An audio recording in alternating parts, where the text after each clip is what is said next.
இன்றைக்கி நம்ம வீட்டு கிச்சனில் சிக்கனை வச்சு ஒரு சூப்பரான ஈஸியான ரெசிபி தான் செய்ய போகிறோம். டயட்டில் இருக்கிறவங்களாம் கண்டிப்பாக இதை சேவ் பண்ணி வச்சுக்கோங்க. இதில் நிறைய ஆயிலெலாம் சேர்க்க போகிறது கிடையாது. சீக்கிரமாகவே செஞ்சு முடிச்சிடலாம். இப்போ வெயில் அதிகமாக இருக்கிறதுனால கிச்சனில் ரொம்ப நேரம் நின்றுக்கிட்டு சமைக்க முடியாது. வதக்கணும்லாம் அவசியமே கிடையாது. சீக்கிரமாகவே செஞ்சு முடிச்சிடலாம்.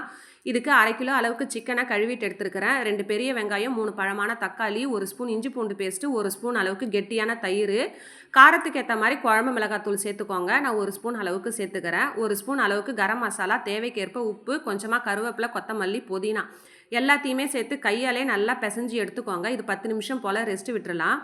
இப்போ அடுப்பை ஆன் பண்ணிவிட்டு இந்த கடையை தூக்கி வச்சுட்டு கொஞ்சமாக ஆயில் சேர்த்துக்க போகிறோம். ஏன்னா அடியில் ஒட்டும், அதனால் மட்டும் ஆயில் சேர்த்துக்கலாம். ஆயில் நிறைய சேர்க்கணுன்னு அவசியமே கிடையாது.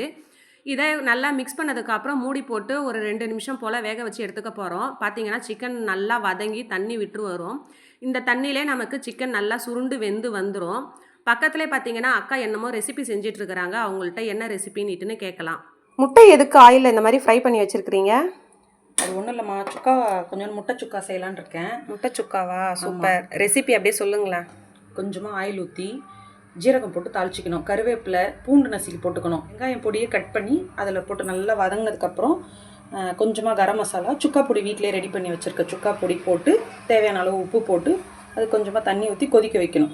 அது நல்லா கிரேவி மாதிரி வந்ததுக்கப்புறம் இந்த ஆயிலில் ஃப்ரை பண்ணி வச்சுருக்க முட்டையை எடுத்து அதில் போட்டு இறக்கிடணும். கொத்தமல்லி தழை போடணும். அவ்வளோதான்.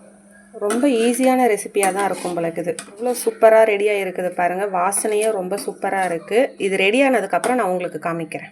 இப்போ சுக்கா நமக்கு ரெடி ஆகிடுச்சு. இது கூடவே ஃப்ரை பண்ணி வச்சுருக்கிற முட்டையும் சேர்த்து உடையாமல் 2 நிமிஷம் கிளறி எடுத்துக்க போகிறோம். இது பசங்க லஞ்ச் பாக்ஸுக்கெல்லாம் ஈஸியாக கட்டி கொடுத்துடலாம். பசங்கள்லாம் விரும்பி சாப்பிடுவாங்க.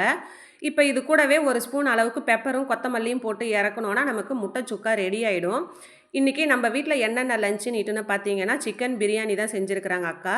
இது கூடவே மட்டன் சுக்கா, முட்டை சுக்கா, சிக்கன் கிரேவி. உங்கள் வீட்டில் என்ன லஞ்சுன்னு மறக்காமல் கமெண்ட் பண்ணுங்கள்.